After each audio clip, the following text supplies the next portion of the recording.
কি বলেছে তোমার পীর, কি বলেছে আকাবির, কি বলেছে তোমার বাপ দাদারা। সব কিচ্ছা ছাড়ো যদি বন্ধু পারো, কোরআন হাদিস জেনে বুঝে একটু তুমি পড়ো। ঠিক বলেছেন আমার পীর, ঠিক বলেছেন আকাবির, না বুঝিয়া ভেবা করো নির্বোধেরা। আসসালামু আলাইকুম ওয়া রাহমাতুল্লাহি ওয়া বারাকাতুহু। আলহামদুলিল্লাহ ওয়াসসালাতু ওয়াসসালামু আলা রাসূলিল্লাহ ওয়া বা'দ। সম্মানিত দর্শক শ্রোতা, আমরা কি আমাদের পীর বুজুর্গ আকাবিরদের অনুসরণ করব, নাকি শুধুমাত্র কোরআন সুন্নাহর অনুসরণ করে চলব? সম্প্রতি এক ভাই একটি গজল গেয়েছেন, কি বলেছে তোমার পীর, কি বলেছে আকাবির, কি বলেছে তোমার বাপ দাদারা। আবার আরেক ভাই তার পাল্টা গজল গেয়েছে, ঠিক বলেছে আমার পীর, ঠিক বলেছে আকাবির ইত্যাদি। এখন প্রশ্ন হচ্ছে যে কোরআন সুন্নাহ ছাড়া আমরা কি পীর আকাবির যারা রয়েছে তাদের অনুসরণ করতে পারবো না? আল্লাহ তাআলা কোরআনুল কারিমে আকাবির শব্দটি এনেছেন, তবে তিনি নেগেটিভ অর্থে এনেছেন। আমরা যে অর্থে আকাবিরকে চিহ্নিত করে থাকি সেই অর্থে তিনি আনেননি। আল্লাহ তাআলা এই বিষয়ে বলেন, আউযু বিল্লাহি মিনাশ শাইতানির রাজীম, বিসমিল্লাহির রহমানির রহিম। وكذلك جعلنا في كل قرية أكابر مجرميها ليمكروا فيها। আর এভাবে আমি প্রতিটি জনপদে তার অপরাধীদের সর্দারদেরকে ছেড়ে দিয়েছি যাতে তারা সেখানে চক্রান্ত করতে পারে। সূরা আল-আনআম ৬ নম্বর সূরার ১২৩ নম্বর আয়াত। এখানে আল্লাহ তাআলা আকাবির বলতে অপরাধীদের সর্দারদেরকে বুঝিয়েছেন। এর দ্বারা কি এটা বোঝা যায় যে আমরা কখনোই আমাদের যারা বুজুর্গানে দিন রয়েছে, আমাদের সালাফ রয়েছে, তাদের অনুসরণ করতেই পারবো না? আল্লাহ তাআলা অন্য আয়াতে এই বিষয়টি স্পষ্ট করে দিয়েছেন, সেটি হচ্ছে ইয়া আইয়ুহাল্লাযীনা আমানু আতিউল্লাহ ওয়া আতিউর রাসূল ওয়া উলিল আমরি মিনকুম। ওহে তোমরা যারা বিশ্বাস স্থাপন করেছো, হে ঈমানদারগণ, তোমরা আনুগত্য করো আল্লাহর এবং আনুগত্য করো তার রাসূলের। এরপরে আল্লাহ তাআলা বলেন উলিল আমরি মিনকুম, এবং তোমাদের মধ্যে থেকে কর্তৃত্বের অধিকারী যারা, তাদের আনুগত্য করো, অর্থাৎ যারা জ্ঞানী, যারা হুকুমের অধিকারী, তাদের আনুগত্য করো। এরপর আল্লাহ তাআলা আরও বলেছেন, অতঃপর কোনো বিষয়ে যদি তোমরা মতবিরোধ করো তাহলে তা আল্লাহ তার রাসূলের দিকে প্রত্যাবর্তন করাও। অর্থাৎ যদি আমরা উলুল আমরদেরকে মানতে গিয়ে যদি মতবিরোধ হয় তাহলে আল্লাহ এবং তার রাসূলের দিকে আমাদেরকে প্রত্যাবর্তন করাতে হবে।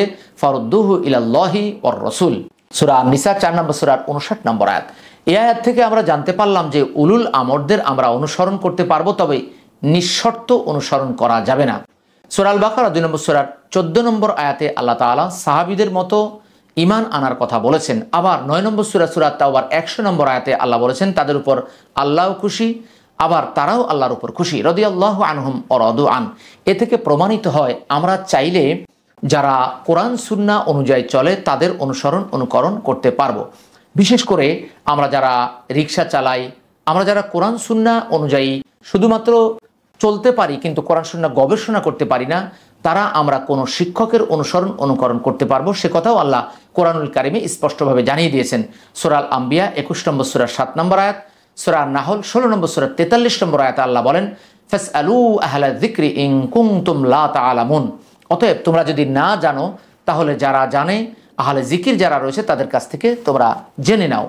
অতএব বোঝা গেল যে আমরা জানতে পারবো, অন্যের আনুগত্য করতে পারবো, তবে শর্ত হচ্ছে সেটা কোরআন সুন্নাহর মানদণ্ডে হওয়া লাগবে। কেননা আল্লাহ তাআলা ৪৯ নম্বর সূরা ৬ নম্বর আয়াতে স্পষ্টভাবে জানিয়ে দিয়েছেন, ইয়া আইয়ুহাল্লাযীনা আমানু ইন জাআকুম ফাসিকুম বিনাবাইন ফাতাবায়ানু।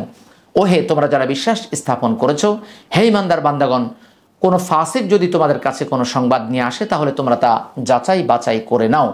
আল্লাহ রাসূল সাল্লাল্লাহু আলাইহি ওয়াসাল্লাম বলেন, কাফা বিল মারই কাযিবান আন ইউহাদ্দিসা বিকুল্লি মা সামি।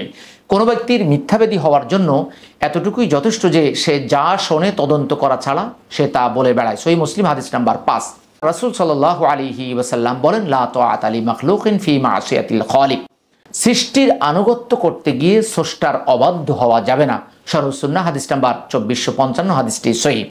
অতএব বোঝা গেল যে আমরা বুজুর্গানে দ্বীনের বা যারা আমাদের সালাফ রয়েছে তাদের আনুগত্য করতে পারবো, কিন্তু ওই সমস্ত বুজুর্গানে দ্বীনের আনুগত্য করতে পারবো না যারা তাবিজ লিখেছে বা তাবিজ লিখে বেরিয়েছে, বা যারা বিভিন্ন খতম করেছেন, বিশেষ করে সাফা খতম, দোয়া ইউনুস, খতমে খাজেগান ইত্যাদি ইত্যাদি যারা করেছেন বা যাদের বইতে এগুলো লেখা আছে তাদের আনুগত্য করা যাবে না, কারণ এগুলো কোরআন বিরোধী একটি কাজ।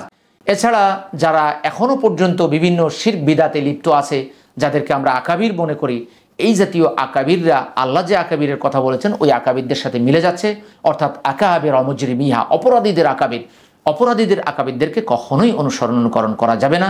তবে যারা কোরআন সুন্নাহর মানদণ্ডে চলে, যারা উলুল আমর, তাদের অনুকরণ করায় কোনো দোষ নেই। আশা করি বিষয়টি অনুধাবন করতে পেরেছেন।